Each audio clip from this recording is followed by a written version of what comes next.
Boa noite, amigos. Sejam bem-vindos a mais uma reunião pública da nossa casa, da Associação Espírita Discípulos de Allan Kardec. Hoje quem vai ofertar o nosso estudo é o nosso amigo João Carlos, que vai falar nos tempos de Jesus. Antes disso, nós vamos fazer uma ambientação do livro Pão Nosso, por Francisco Cândido Xavier, pelo Espírito Emmanuel. É a lição número 14, intitulada Páginas. Está no Evangelho de Tiago, capítulo 3, versículo 17, que diz assim: mas a sabedoria que vem do alto é primeiramente pura, depois pacífica, moderada, tratável, cheia de misericórdia e de bons frutos, sem parcialidade e sem hipocrisia. E aí nós vamos às considerações de Emmanuel sobre essa passagem. Toda página escrita tem alma e o crente necessita auscultar-lhe a natureza. O exame sincero esclarecerá imediatamente a que esfera pertence. No ciclo de atividade destruidora do mundo ou no centro dos esforços de edificação para a vida espiritual. Primeiramente, o leitor amigo da verdade e do bem analisar-se-á as linhas para juizar da pureza do seu conteúdo, compreendendo que, se as suas expressões foram nascidas de fontes superiores, aí encontrará os sinais inequívocos da paz, da moderação, da afabilidade fraternal, da compreensão amorosa e dos bons frutos, enfim. Mas se a página reflete os venenos sutis da parcialidade humana, semelhante mensagem do pensamento não procede das esferas mais nobres da vida.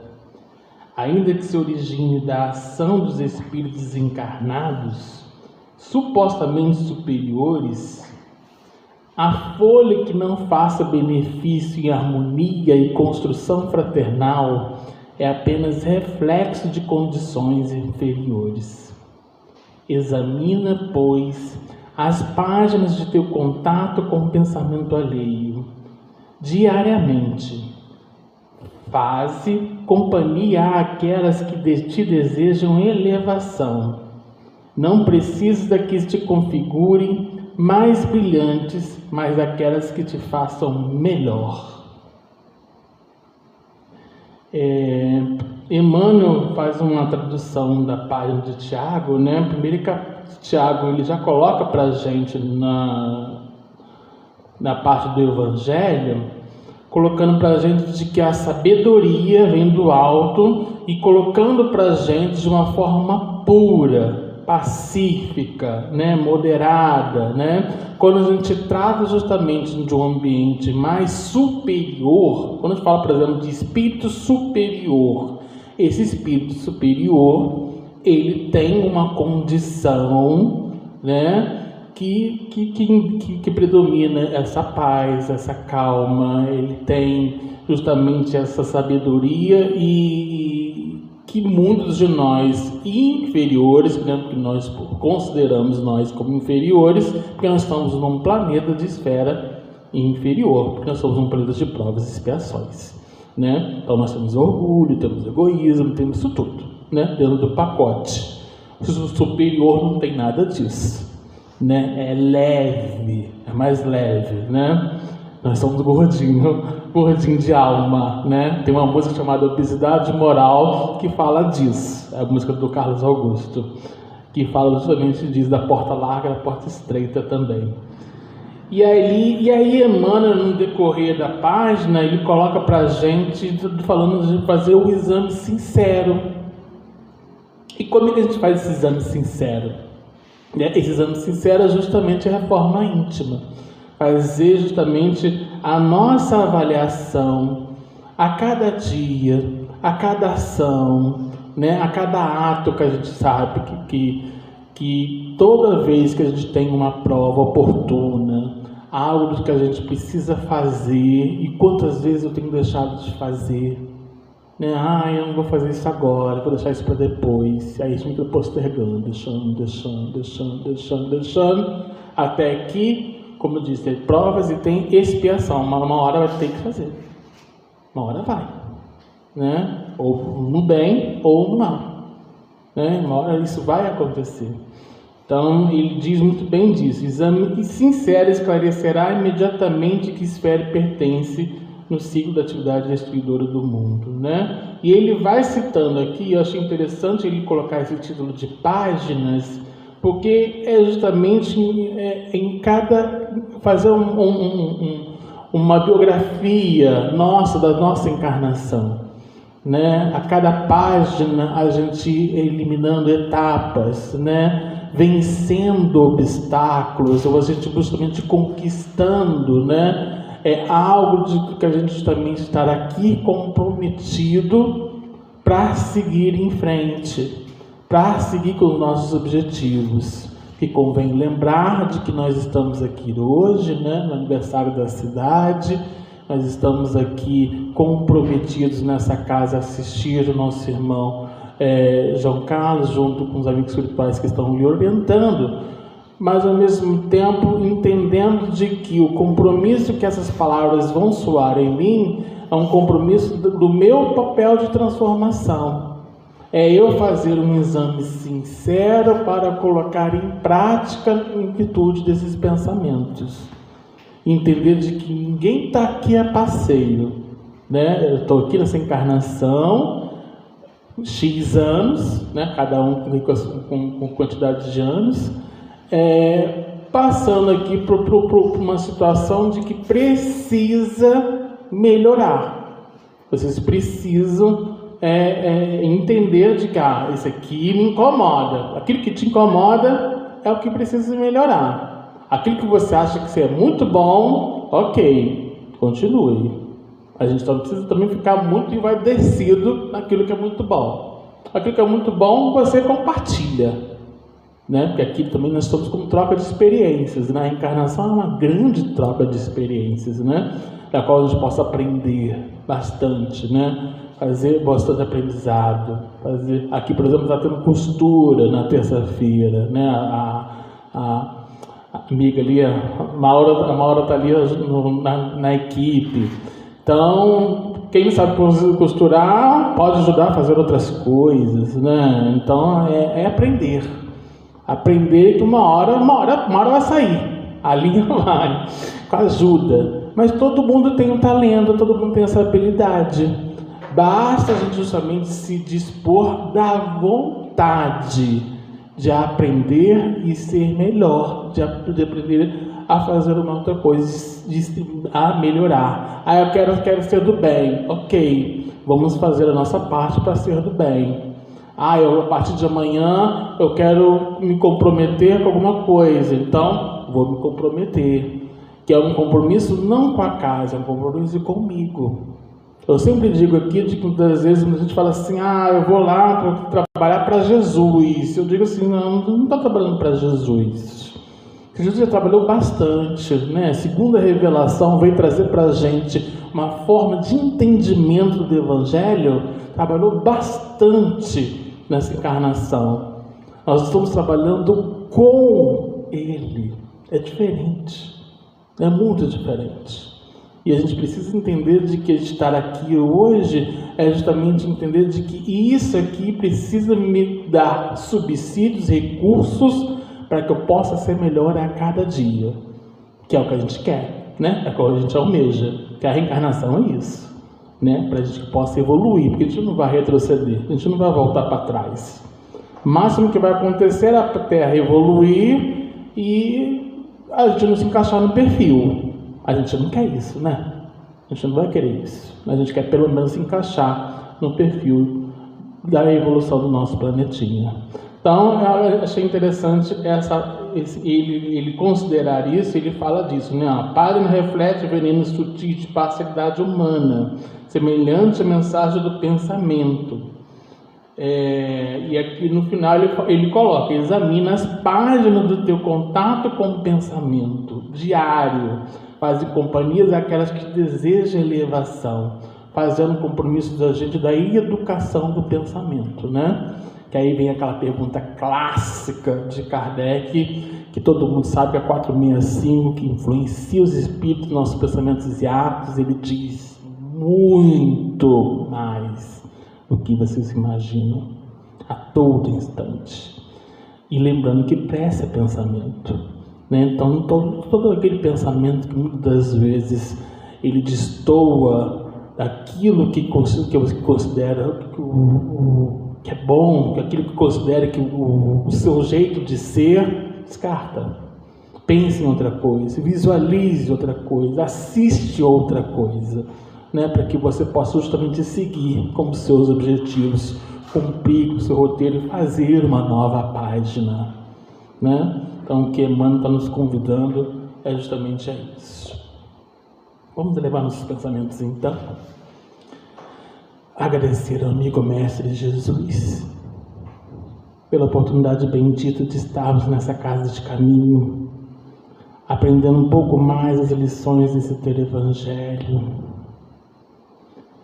levando a doutrina espírita aos corações dos amigos presentes, seja amigos espirituais ou os que estão aqui encarnados, aos amigos que estão nos assistindo pela internet.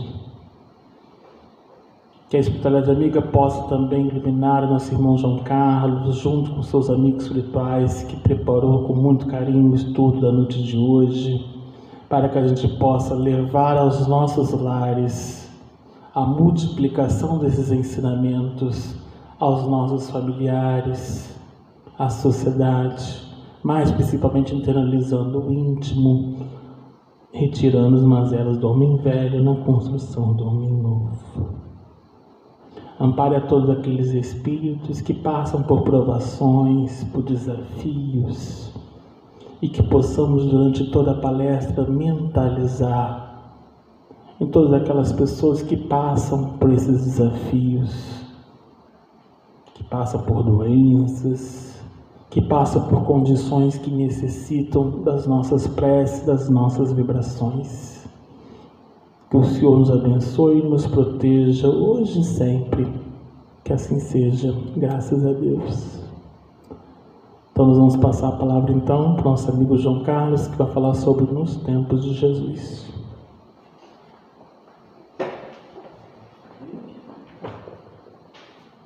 Então, meus irmãos, boa noite.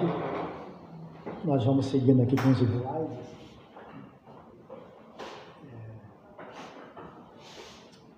Lembrando que tudo que acontece no nosso planeta, desde a nossa reencarnação, né, simples de cada um de nós, até os grandes problemas das nações, né, os problemas políticos, sociais, econômicos, artísticos, filosóficos, científicos, tudo, antes de ocorrer na Terra, existe um certo planejamento pela espiritualidade. Tá? Não acontece nada na Terra que não tenha assim uma previsão dentro do nosso livre-arbítrio de acontecer. Né? Nós temos um ângulo de livre-arbítrio que é maior ou menor dependendo das condições nossas de prova e expiações. E dentro desse ângulo de livre-arbítrio as coisas vão ocorrendo na nossa vida e na vida dos povos do planeta Terra desde que o mundo existe. Mas sempre existe uma supervisão anterior e uma previsão, né, da espiritualidade sobre o melhor. Ele sempre prevê o melhor, mas o ser humano é complicado, né? Então é o nosso caso desse tema de hoje, dos tempos de Jesus, né? Nessa época houve uma previsão da espiritualidade sobre como deveria ocorrer a vinda de Jesus na Terra, né? Tudo estava sendo preparado antes na espiritualidade, as esferas espirituais onde Jesus se localiza, né, se aproximaram da Terra de acordo com Emmanuel, né, através do Chico Xavier, do livro A Caminho da Luz. E essa proximidade fez com que muita coisa ocorreu nesse período de preparação para a vinda de Jesus e dos apóstolos. Então é mais ou menos isso que a gente vai tentar estudar, né? Falar e debater com vocês nessa noite aqui. Então, nós vamos ver, começando aqui uma parte de geográfica, né? O nosso planeta, na época, hoje nós sabemos que nós temos 5 continentes aqui, mas na época, a terra de Jesus era esse pedacinho aqui, perto do amarelo, e o mundo conhecido era o norte da África, aqui o Oriente Médio, a Europa e até aqui a China, era bem conhecido esse pedaço. Existia uma rota, né? 3 rotas de comércio que iam até o Oriente e voltavam. A América aqui do Norte, Central, do Sul, Austrália, Japão, a Oceania, eram desconhecidos daqueles povos antigos. Quer dizer, já existia seres humanos habitando aqui, é lógico, né? Já existia grandes civilizações aqui na América, já existia o autóctone aqui da Austrália, mas não eram conhecidos do mundo, entre aspas, né? Civilizado. Conhecido mundo histórico, né? Registrado nos livros.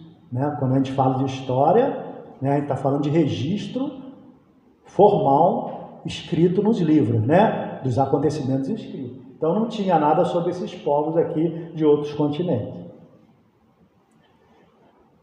A região que a gente vai se deter mais, que é a região de Jesus, é mais ligada nesse pedacinho verde aqui com o Oriente Médio. E um pouquinho mais aqui na Europa, na Grécia, na Itália, né, de Roma, que é o Império Romano. E só, praticamente esse aqui é a região dos grandes impérios da Antiguidade. É esse pedacinho aqui. Né? Os impérios mais conhecidos, o Império Romano, o Império Persa, né, daquele filme 300, com Rodrigo Santoro, né, que representou ali o Artaxerxes II, que na Bíblia é chamado, né, de Assuero. Ele está na Bíblia, né? Rodrigo Santoro está na Bíblia, artisticamente, né? Então, essa região do Império Persa, o Império Grego, que a gente vai comentar, né? O Império Romano, o Império Macabeu, que é da época aqui de Jesus, né? Se aproximando da época de Jesus. Então, nesse período, se a gente for analisar aqui, for analisar pelo Antigo e o Novo Testamento na Bíblia, esse período é conhecido como período interbíblico. Né? Termina o Antigo Testamento com um livro chamado Macabeus, né? Malaquias, é o último profeta, pequeno profeta, né? Os profetas menores. Aí fica um período, que é esse período aqui, Malaquias viveu aqui, nessa época, na Pérsia, e esse período aqui de mais ou menos 400 anos, é um período que não tem nenhum registro bíblico sobre ele. Mas existem livros históricos do grande historiador Flávio Joséfo e algumas outras fontes próximas ali, que cita muita coisa que aconteceu nesse período aqui. A própria história conta muita coisa desse período, né? Então, esse período interbíblico significa o seguinte, que não ocorreu entre o livro de Malaquias, é o último livro do Antigo Testamento, dos 46 livros do Antigo Testamento, até o primeiro livro do Novo Testamento, contando a história de Jesus, não tem nada registrado na Bíblia sobre isso. Tá? Então, por que não tem? Porque, na verdade, se a gente vai na sequência da Bíblia, né, do Antigo Testamento, os últimos livros bíblicos são livros proféticos. Tanto que o último livro é o profeta Malaquias. E não ocorreu mais nenhum profeta bíblico do Antigo Testamento nesse período. Então não se registrou mais nada sobre profecias. As profecias sobre Jesus já estavam estabelecidas, né? E não tinha mais nada para ser falado. Só estavam aguardando a chegada do Messias. E essa chegada ocorre com a sua apresentação através do seu primo João Batista. Tá? Então, esse é o período mais ou menos que a gente vai detalhar um pouco hoje, que é o período de preparação da espiritualidade para a vinda de Jesus. Ok? Então, né, você já deve ter visto, é a Pérsia, a Grécia, os Macabeus e os Romanos. Pérsia hoje, gente, é o país que a gente chama de Irã. Então era o Império Persa, durante muitos séculos teve esse nome, né? E agora no século XX ele mudou o nome para o país, né? Hoje é um país comum chamado Irã. A Grécia todo mundo conhece, né? Os Macabeus foi um domínio de um povo judeu durante esse período aqui, né? E os romanos todo mundo já ouviu falar mais ou menos, ok? Só que a gente vai começar falando um pouco antes dos persas, porque tem uma importância no nosso estudo aqui. Antes dos persas, tá? Que não é o período interbíblico, existiu um período onde os judeus eles saíram, foi o nosso último estudo aqui, que a gente explicou sobre o Reino do Norte e o Reino do Sul, né, dos hebreus. E o Reino do Sul, ele foi invadido por Nabucodonosor, rei da Babilônia, do Império Babilônico, tá? Que hoje é lá no Iraque, né, naquela região entre os rios Tigre e Eufrates, no Iraque. Então o Império Babilônico, ele foi e dominou os judeus, os hebreus, né? E destruíram o templo de Jerusalém, levou cativo a população que restava, né? Os judeus, lá para a Babilônia. Por que a gente tem que citar isso aí para a gente compreender alguma coisa do nosso estudo aqui? Porque quando esses judeus se estabeleceram e ficaram 70 anos na Babilônia, né? Então ali na terra dos judeus não ficou mais ninguém, eles foram todos exilados para a Babilônia. Então o Nabucodonosor, apesar de ter feito isso, ele deu uma certa liberdade para o povo seguir o que eles quisessem em termos religiosos. Então dentro dos judeus, um grupo ele se firmou muito na fé de Deus, na fé divina, que eles acreditavam nos ensinamentos de Moisés. Esse grupo deu origem àquilo que a gente vai ver na frente, chamado dos fariseus. Lembra dessa palavra fariseus? Que Jesus citava demais, escribas e fariseus, saduceus, fariseus, a gente vai falar um pouco deles aqui. Então esse grupo começou, a origem desse grupo é os fariseus. E um outro grupo que não se preocupou tanto em manter essa tradição da religião mosaica, vai dar origem a um outro grupo inimigo dos fariseus, chamado saduceus. Eles eram mais ricos, tinham mais poder econômico, poder de influência, porque eles se consideravam descendentes dos grandes sacerdotes lá do reino antigo, que nós citamos no nosso último estudo aqui, tá? Chamado Zadok, o sacerdote. Ok? Muito bem, então aí vamos sair da Babilônia, os babilônios foram invadidos, é sempre assim na história da humanidade, né? Vem o império, toma, destrói tudo e domina, depois vem outro mais forte, destrói esse e domina, é sempre assim. A história da humanidade é a história dos impérios dominando uns aos outros, né? Até hoje. Então os persas vieram, esse é os persas do filme 300, tá? Do Artaxerxes, né? Daquela luta entre os persas e os gregos e aquele pessoal ali. Então os persas dominaram o mundo, a partir daí eles venceram os babilônios. E o que eles fizeram? Ao contrário do que fizeram os assírios e os babilônios, os assírios nem citei porque é antes dos babilônios. Nós citamos no nosso último estudo que nós fizemos aqui, né? Então os persas procuraram fazer o quê? Repatriar os povos. Todos os povos que eles capturaram para serem servos lá na Babilônia, né? Os babilônios, os persas vieram e liberou todo mundo. Falaram, não, vocês vão continuar sob nosso controle, nos servindo, pagando impostos, mas vocês podem retornar para a terra de vocês, tá? Então Ciro, rei da Pérsia, né, permitiu aos judeus que voltassem para Jerusalém e reconstruíssem o templo. O templo, que templo é esse? É o templo construído pelo rei Salomão, que tinha sido destruído quando os babilônios foram lá invadir. Ok? Lembrando que a vida dos judeus toda, ela é, até hoje, toda a vida dela gira em torno do templo. Hoje não tem o templo, mas tem o Muro das Lamentações, que a gente vê na televisão, eles colocando papelzinho, fazendo orações lá de frente para o muro. Então, a vida deles é em torno daquele muro agora, que é a parte que a gente vai ver no final mais aqui, né? É uma parte que sobrou da destruição pelos romanos, do templo. Até hoje a vida deles é em torno desse templo aí, que foi construído a primeira vez no ano 960 a.C. Olha só como é que a história é, né, antiga. Então aqui mais ou menos, só para a gente ter noção, né, assim, visual, aqui é o Mar Mediterrâneo, a Grécia, a Itália, a Grécia, o Mar Mediterrâneo, a Turquia atual, né, o Egito, Israel atual, e hoje aqui é o Iraque, o Irã, o Afeganistão, a Rússia. Então olha só como é que o Império Persa, né, ele vinha desde a África aqui do Egito, pegava a Turquia até o início próximo da Índia. Aqui, né, já está chegando próximo da Índia aqui, ó, da península da Índia aqui, ó. Então era um império gigantesco.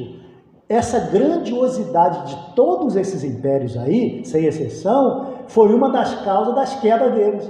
Porque eles iam crescendo, ia crescendo, chegava um momento que eles não tinham condições mais de tomar conta desse tamanho todo dessa terra. Certo? Então aconteceu isso com Roma, né, com a Grécia, com todo mundo. Aí, agora, quem vai falar para a gente é no livro A Caminho da Luz, o Emmanuel, através de Chico Xavier, né, falando sobre a Grécia. Ó.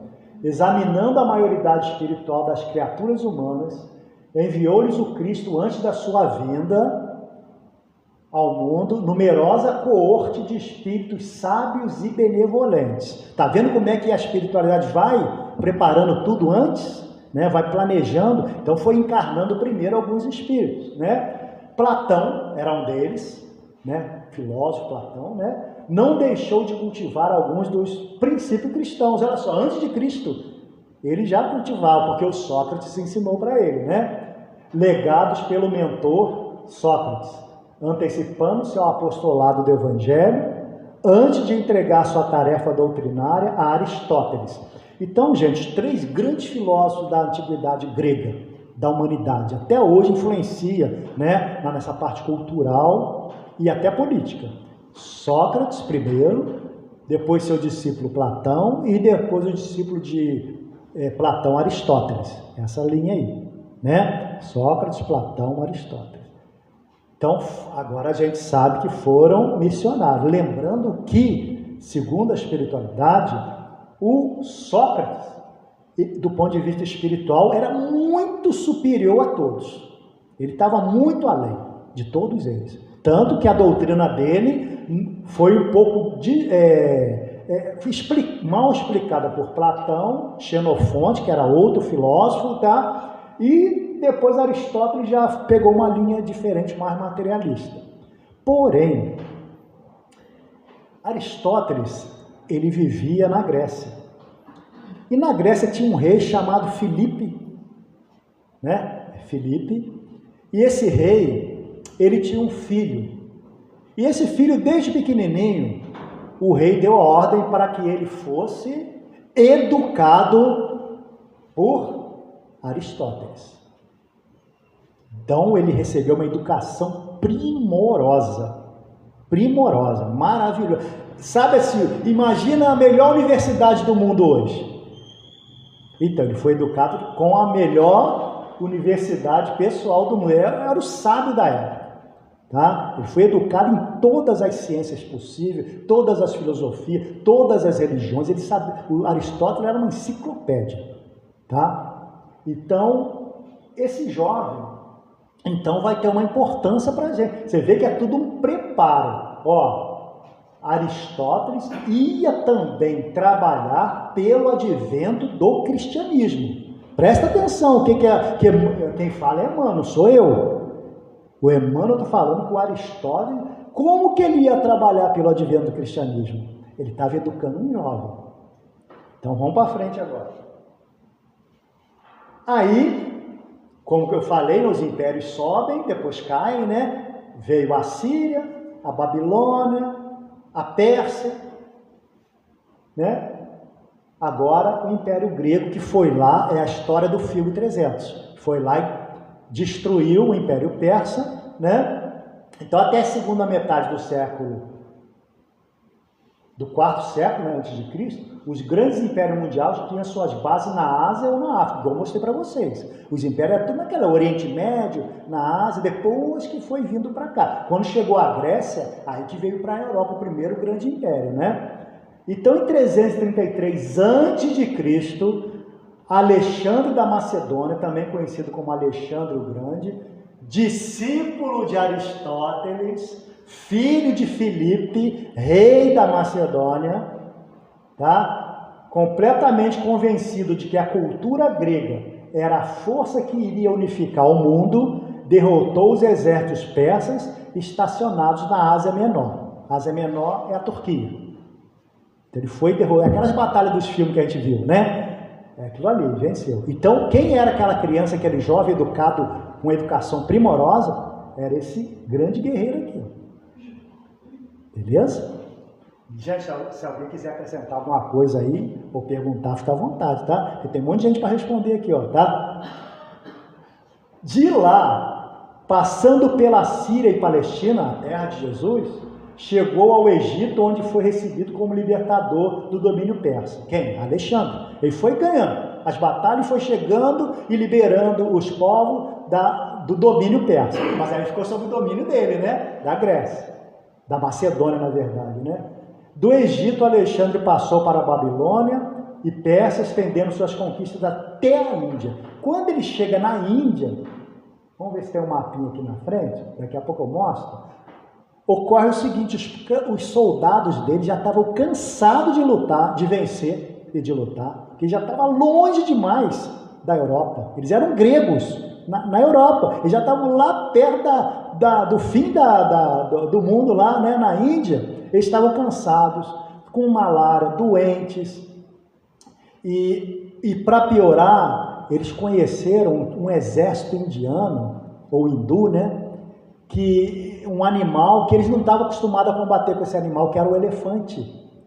O exército deles, segundo se consta, era formado por muita quantidade de milhares de elefantes dos hindus. Então, eles não sabiam o que fazer, que era um animal gigantesco, tipo a prova de bala, mais ou menos, eles colocavam lá. Então, não tinham o que fazer com aquele pessoal. Então, os próprios soldados já começaram a desanimar. E dizem que Alexandre ali, ele morre de malária, mas dizem as más línguas também que pode ter sido envenenado pelos seus próprios generais. Tá? Essas más línguas nunca aparecem, né? Então a gente não tem certeza se é verdade ou não. É muito provável, tá, gente? Então esse é o império dele.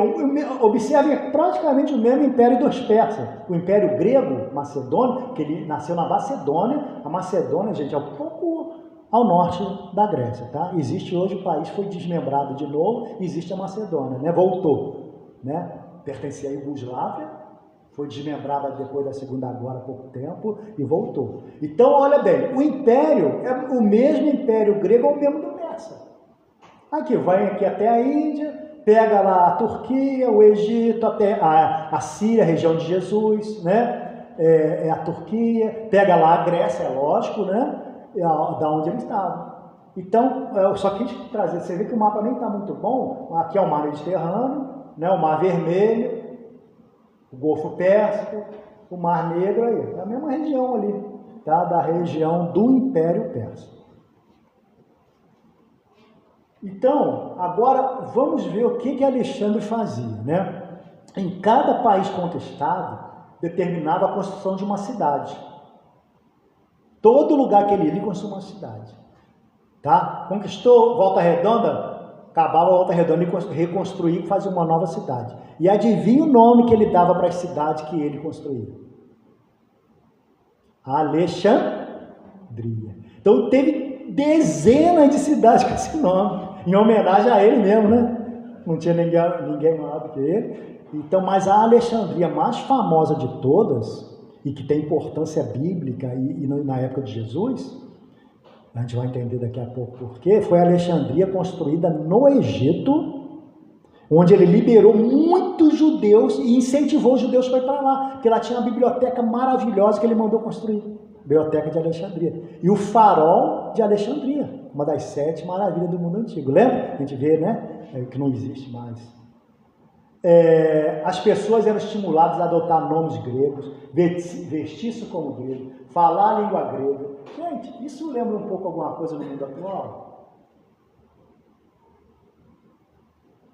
O nosso modo de vestir aqui no Brasil é parecido com quem, mais ou menos? O que vocês acham? A nossa cultura brasileira, ela é importada da onde? As músicas, a cultura, assim, de forma geral, estou falando, não toda, né, 100%.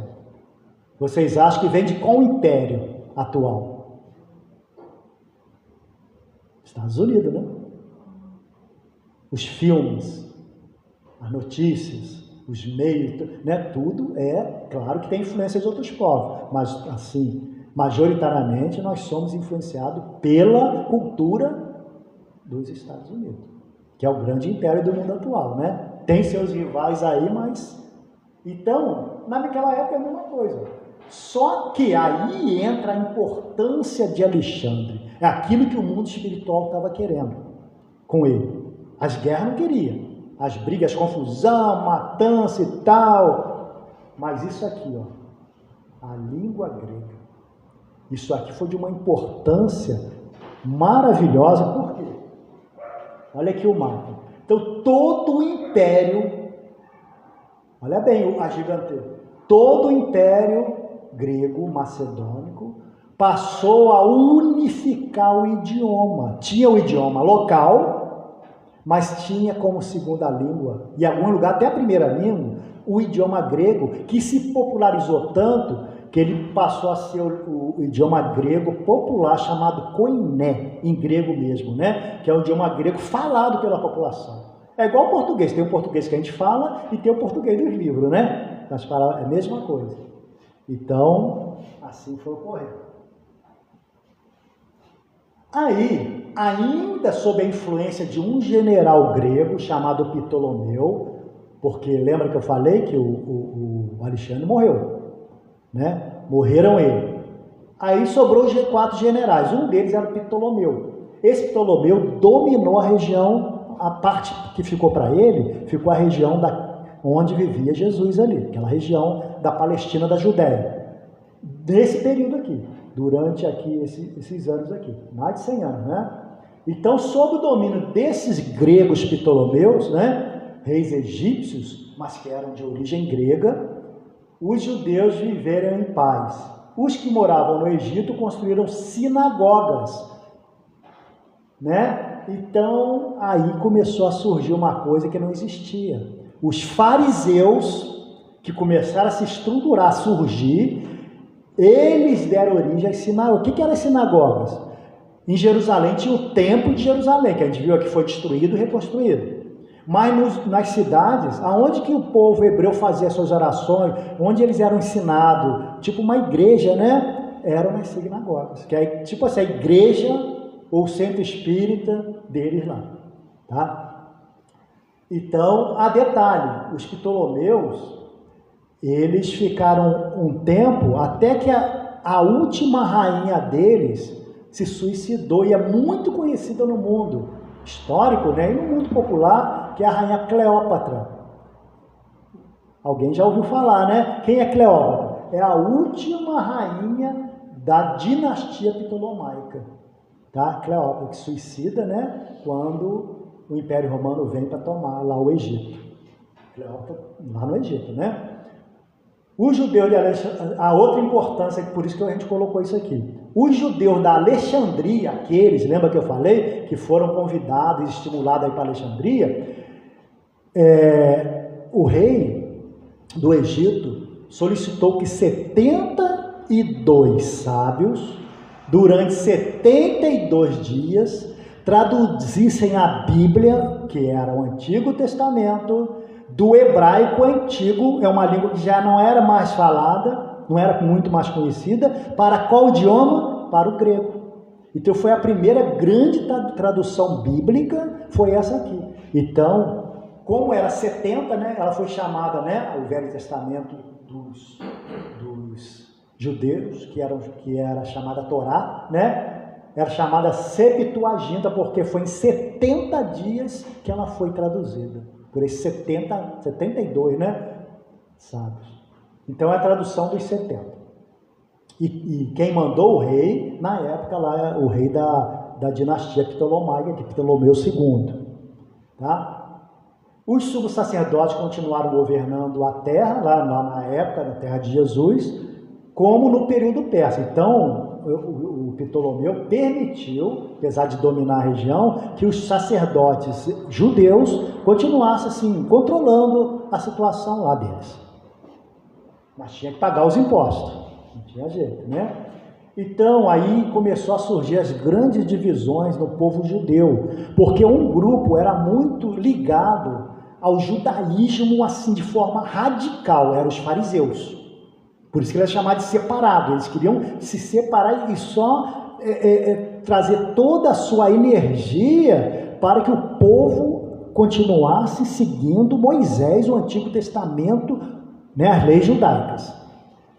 E os saduceus, que eram os mais ricos, proprietários de terra, né, que tinham mais ligação com os gregos e os romanos, eles aceitavam mais a influência dos gregos. O nome dessa influência no mundo é esse aqui, ó, helenismo, tá? Porque a região da Grécia, antigamente, era chamada de Hélade, né? Então, tudo que vem de lá é helenismo.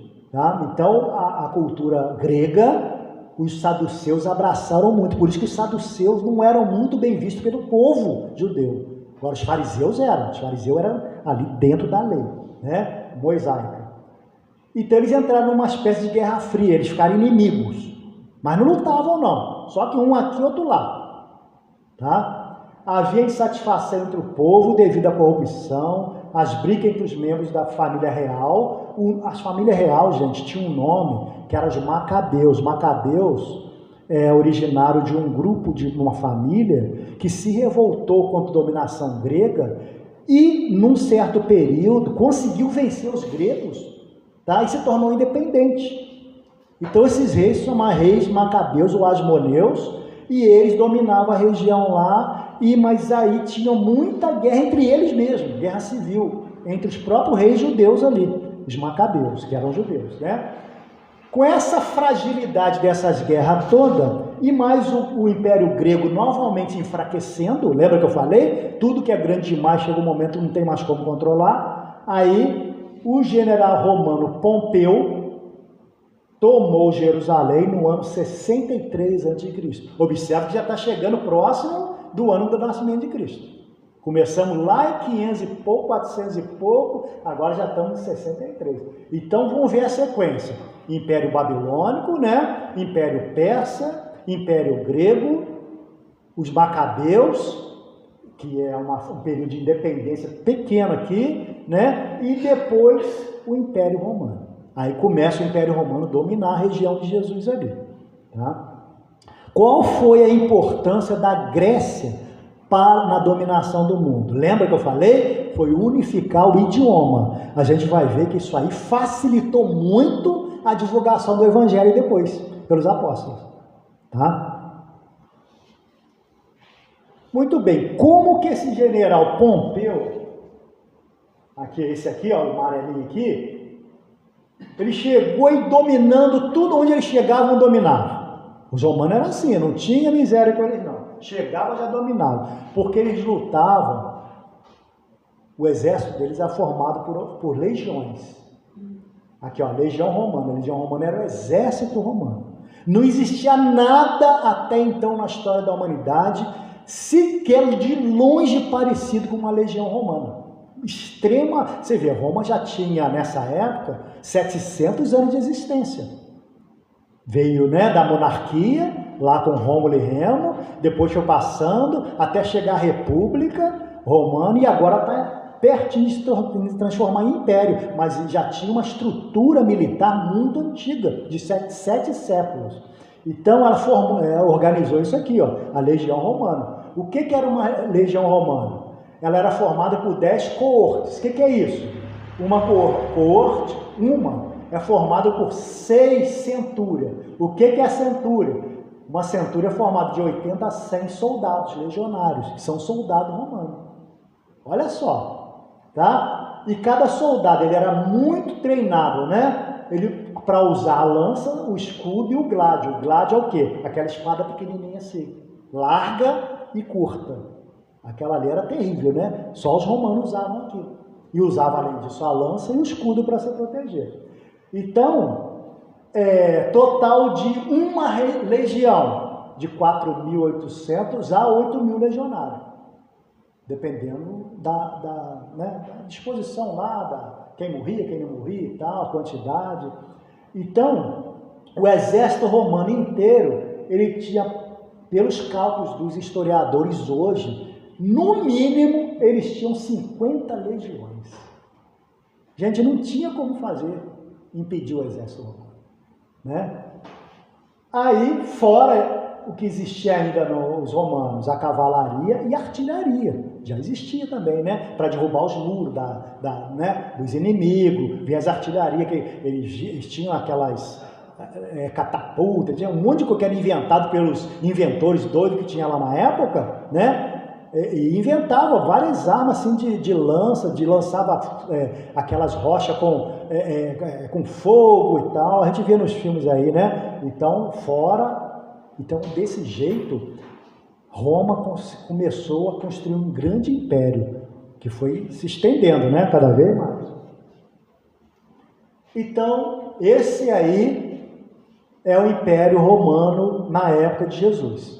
Olha só, vem desde aqui de Portugal, na ponta aqui oeste, aqui, ó, do lado esquerdo, na Lusitânia, que vai se tornar futuramente Portugal. Aqui na norte da África, aqui, ó, o Egito, né, o mar Mediterrâneo. Tudo aqui, gente, é Império Romano. Com exceção da Germânia, que os romanos não conseguiram vencer, porque os germânicos eram doidos. Não tinha como vencer aquele exército. Ele não era organizado, mas era maluco. Tá? Então, chegou um ponto que os romanos já tinham medo deles.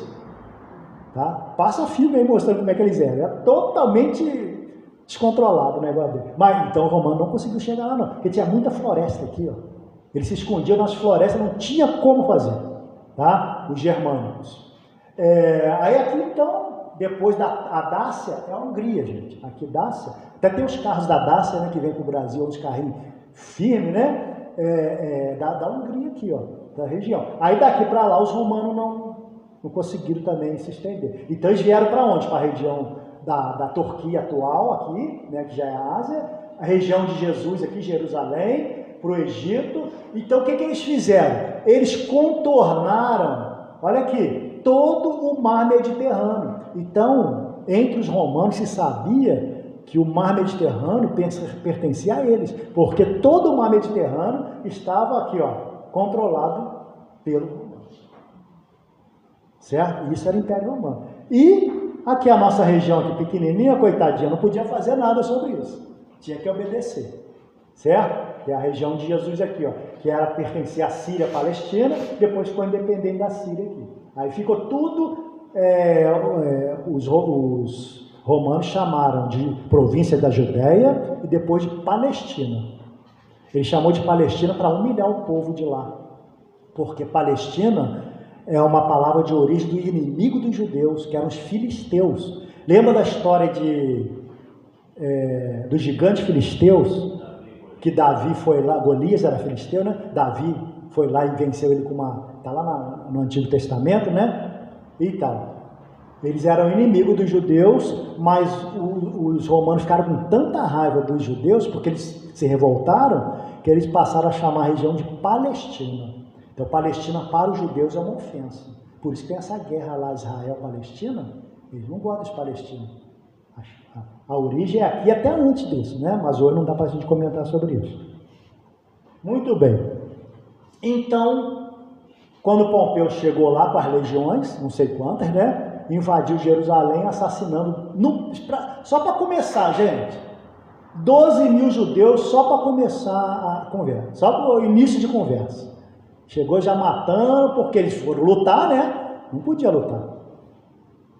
Aí acabou a autonomia da região, Em 47 entra uma pessoa que é fundamental para o nosso estudo de hoje, mas nós não vamos conseguir falar muito sobre ele por causa do nosso tempo, tá? Que é Herodes o Grande. Foi nomeado rei da Judéia por César, imperador romano. O Herodes também não era judeu, ele era idumeu. Por isso que os judeus não gostavam dele. Idumeu era quem? É um povo que é mais ou menos inimigo dos judeus, mas não são considerados judeus. Porque o idumeu, ele é descendente, a origem dos judeus é a seguinte, é Abraão, Isaac e Jacó. Só que Abraão teve Isaac como filho, e Isaac teve 2 filhos, né? Que é Esaú e Jacó. O Jacó se transformou em Israel, que deu a descendência do povo judeu. O Esaú deu origem a um povo chamado Idumeus ou Edomitas. E esse povo criava muito caso com os judeus. Essa é a origem de Herodes. Ele era idumeu. Então os judeus não gostavam dele. Ele era rei deles. Tá? Entenderam mais ou menos aí, gente? Não ficou complicado isso aí? É porque é muita coisa, né? Então, aí vem novamente Emmanuel no livro A Caminho da Luz. Gente, livro maravilhoso para a gente ler, tá? Quem gosta de história da humanidade, então, ele vem com muito detalhe, ó. Em breve, porém, a família romana, cheia das tradições generosas de beleza, foi dilacerada pelos gênios militares, espíritos guerreiros. Então, aquilo que Roma veio fazer na Terra, que era trazer um equilíbrio social para a humanidade, ela não conseguiu. Lembra do livre-arbítrio que a gente comentou no início? Ele preferiu ir pelo lado de quê? Das batalhas, né? Então, entretanto, os pródromos do direito romano e a organização da família, foi muito importante a organização da família romana para a história da humanidade, né? Eles organizaram essa parte, o período da maioridade terrestre.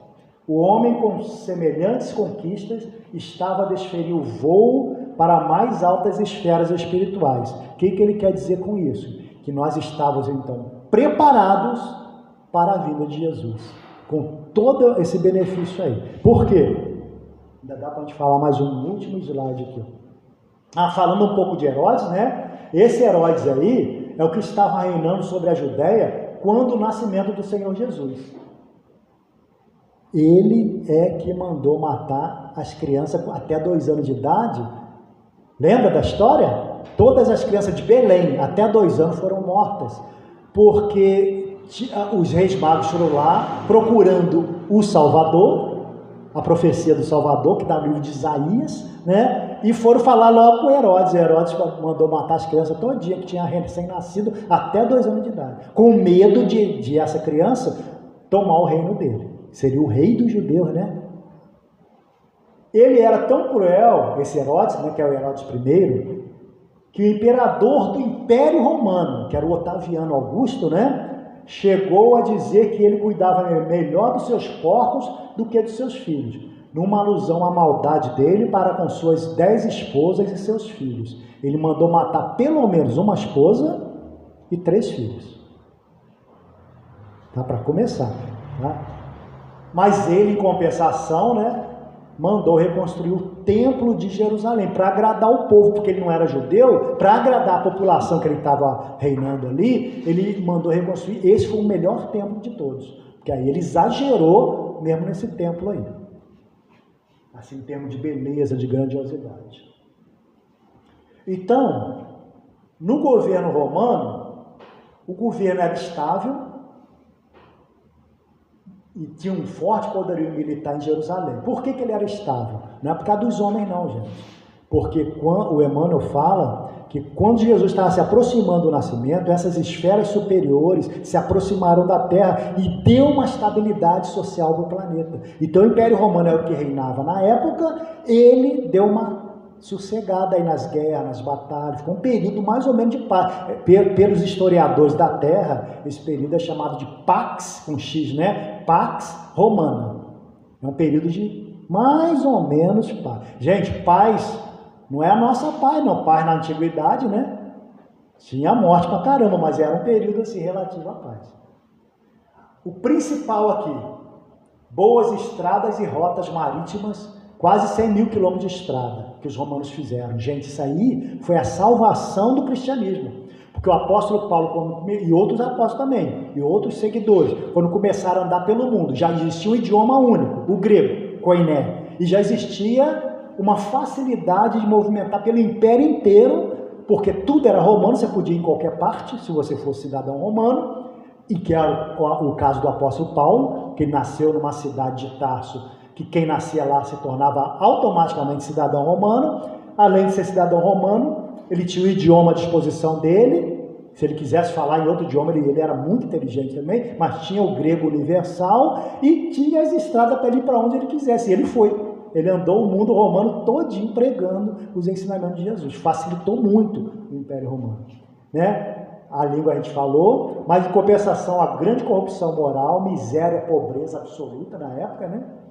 Confusão espiritual. Por quê? Muitas religiões, muito ocultismo, muita coisa negativa, né? Na época. Aí nós vamos terminar com esse slide aqui, gente. O Cristo reúne as assembleias de seus emissários, segundo Emmanuel, o livro A Caminho da Luz, e dizendo o seguinte, que a Terra não podia perder a sua posição espiritual depois das conquistas da sabedoria ateniense e da família romana. Olha só, sabedoria lá dos filósofos gregos. Aquilo ali foi uma preparação para a vida de Jesus. A gente viu, né? De que forma foi. Mas só que teve também a parte cultural, que ajudou muito, né? É então que se movimentam as entidades angélicas do sistema nas proximidades da Terra. Olha bem, então os espíritos responsáveis pelo sistema solar, todos os planetas, vamos assim, a Terra tem Jesus, né? Aquele Jesus de Marte, de Júpiter, Saturno, Urano, todos esses espíritos iluminados se reuniram próximo da Terra, segundo Emmanuel. Ele tem os registros todos da espiritualidade lá, né, à disposição, né? Essas entidades do sistema, nas proximidades da Terra, adotando providência de vasta e generosa importância. A lição do Salvador deveria agora resplandecer para os homens, controlando-os a liberdade com a exemplificação perfeita de amor. Aí já é Jesus vindo, né? Todas as providências são levadas a efeito. Escolhem-se os instrutores, os precursores imediatos, os auxiliares divinos. Então, ó, os apóstolos, João Batista, né? A preparação. O próprio Sócrates, Platão, Aristóteles, tudo são aqui, ó. E os auxiliares divinos, aqueles que vão ficar no mundo espiritual também, ajudando o trabalho de Jesus. Tudo organizado antes. Ok, gente? Então já está dando o nosso tempo. Tem mais 50 slides para passar. Não tem como. Vai ficar para os próximos 2, 3 anos que eu vou vindo aí. A gente vai continuando. Ok? Tem muita coisa legal aqui para a gente ver. Tá? Mas não adianta a gente também passar tudo correndo e, né, a gente ficar tudo com a mente embolada. E mesmo com um pouquinho a gente vê que é muita informação que eles trazem para nós. Tá? Então, nesse último minuto aí, alguém gostaria de acrescentar alguma coisa? Corrigir alguma coisa? Ou perguntar algo? Na época do Império Babilônico, primeiro que você citou, que eles dominam Nabucodonosor. e que dispersa o povo. Ele pega os judeus e leva para a Babilônia. E leva também a Arca da Aliança, né? E ela some nessa época. Então, é muito detalhe que não dá tempo da gente falar. Nesse período, ele vem numa primeira leva e levou numa boa. Os ricos, os nobres, ele foi esperto, né? Os intelectuais judeus, ele levou os nobres. Na segunda leva, quando ele veio, houve uma resistência. Então, o que ele fez? Mandou destruir o templo. E dentro do templo tem uma salinha do tamanho dessa sala aqui, ó, chamado Santo dos Santos. Ali que era guardada a Arca da Aliança, que era toda de ouro, e dentro dela tinha os 10 mandamentos, as 2 tábuas, ou as 2 pedras dos 10 mandamentos. Até então existia. A partir da destruição por Nabucodonosor do templo, não se sabe nunca mais o que aconteceu com essa arca. Não sabe se ela foi escondida pelos levitas, que eram os sacerdotes que tomavam conta ali, e deu tempo deles esconder. Alguns têm essa teoria. Até eu vi um vídeo agora há pouco tempo da Aline em Jerusalém, é uma brasileira que mora em Jerusalém, eu gosto muito dos vídeos dela, ela mostrando que a possibilidade existe da arca estar escondida em algum lugar em Jerusalém mesmo, ali na região. Então aí desapareceu a arca dali, infelizmente, porque toda a história dos judeus, dos hebreus antigos e judeus até então, era em torno eu falei do templo, na verdade é em torno dessa arca aí, que ali estavam as leis divinas recebidas por Moisés, os 10 mandamentos. Desapareceu nessa destruição do templo. Só o sumo sacerdote podia entrar na sala onde ela estava para dar uma limpezinha, com uma corda amarrada no pé, porque se ele entrasse lá, tivesse um piripaque, caísse, ninguém podia entrar lá. Ele era puxado e tinha que eleger um novo sumo sacerdote, porque só o sumo sacerdote podia entrar lá. É tão sagrado, por isso era chamado Santo dos Santos, tá? Acho que no outro estudo a gente falou um pouco sobre isso. Eu acho que não é só o sumo sacerdote, não. Quem estava de plantão no templo também fazia isso. Lembra do Zacarias? Zacarias, o que tem o Zacarias? O Zacarias, o pai do João Batista? O que tem? Ele era sacerdote. Então, aí ele não teve a função de tomar conta do templo e ele não entrou lá não foi quando... Para entrar lá, nesse Santo dos Santos, só podia entrar uma pessoa. Se não tivesse o sumo sacerdote e ele fosse o responsável, ele seria assim, o substituto, né? Do sumo sacerdote. Ele poderia, é o pai de João Batista, que era muito respeitado. Né? Então, gente, é isso. A gente, infelizmente, não tem tempo para debater muito, mas o Luiz ainda queria falar um negocinho lá. Pode falar, Luiz. Não, eu estava dizendo que na outra palestra que você veio, você falou sobre justamente a invasão e a... destruição. Falei. Essa arca, gente, não tem como saber, mas seria uma coisa bem interessante, né? Então eu agradeço aí, desculpem ter passado aí os 2 minutinhos, tá? Numa próxima oportunidade, nós continuamos do Herodes. Lá no outro centro, que amanhã a gente vai fazer o mesmo estudo, a gente vai já falar de Herodes, quem quiser ir lá. Vai ser esse mesmo estudo, só que a gente vai continuar do Herodes, lá na nossa casa, tá? Amanhã a gente vai continuar do Herodes para frente. Lá a gente está um pouquinho mais adiantado. Porque a gente frequenta lá, né? Tem mais chance de falar. Tá? Mas no outro próximo estudo nosso, eu não sei se é esse ano, o Felipe que sabe, né? O ano que vem? Ano que vem estaremos aí para continuar no Herodes. Vamos ver quem vai lembrar, hein? Fica com Deus, gente. A não ser que se rolar uma brecha ainda, que normalmente sempre rola, né? A gente entra em contato com o João, mas o João me completou esse ano já as 2 palestras deles. Mas se tiver alguma brecha e tal, a gente já pode entrar em contato com ele para ver essa questão, tá? Tema bom, né? Aula de história purinha, né? Tivemos aula de história e falou do livro A Caminho da Luz, mas lembrou muito também do livro há 2000 anos, né? Que também tem muita história ali, né? Então vale muito a pena a gente também conferir essas obras. Lembrando as atividades da casa, né? Quinta-feira, amanhã, o que vocês fizeram aqui agora, né? É uma atividade de estudo sistematizado da doutrina espírita, né? Da qual a gente faz a ambientação das obras básicas, faz essa discussão, né? Conversa e aí leva para casa e volta no próximo quinta-feira também exercitando essas lições. Então, o estudo sistematizado da doutrina espírita toda quinta-feira às 19h30, tá? No sábado a evangelização está de recesso, tá, gente? Sábado nós temos somente pela manhã, nesse sábado, a confecção da sopa. E no domingo, o nosso amigo Rogério vai estar aqui com a gente para falar sobre não julgueis. Tema bom, hein, Rogério? Não julgueis para ser julgados. Um tempo que a gente fala de internet, de cancelamento de internet, né? Super atual. Bacana. E na próxima quarta-feira, a nossa amiga Lilian Campos vai falar sobre lei de conservação. Então ela vai estar aqui também, Lilian Campos, que é lá do Centro Espírita Sirideus, vai estar aqui, né?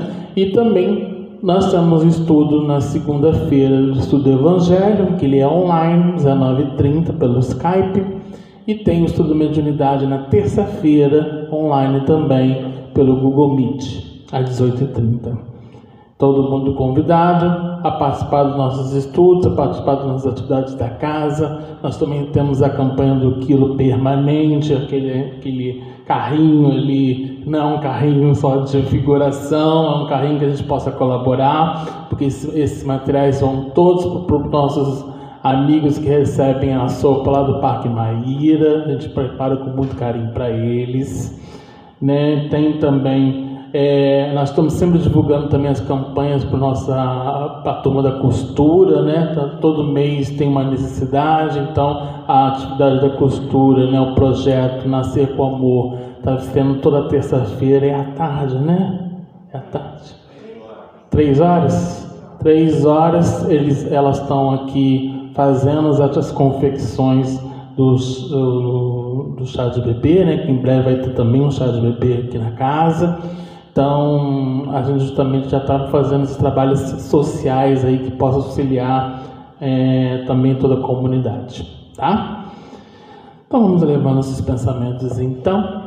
Agradecer ao amigo Mestre Jesus pela oportunidade de estarmos aqui em nossa casa, aprendendo um pouco mais das lições do Evangelho, que a gente possa internalizar em nossos corações, refletir todas as lições que foram reveladas, meditadas hoje, para que a gente possa cumprir com nossos objetivos e auxiliar esse planeta em transição.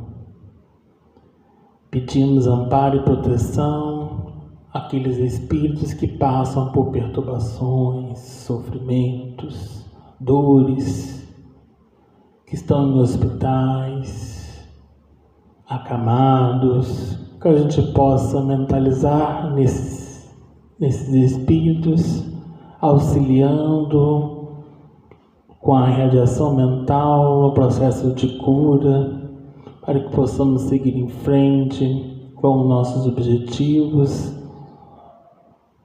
compostos dentro do nosso planejamento reencarnatório. Que o Senhor nos abençoe, nos proteja e nos ilumine hoje e sempre.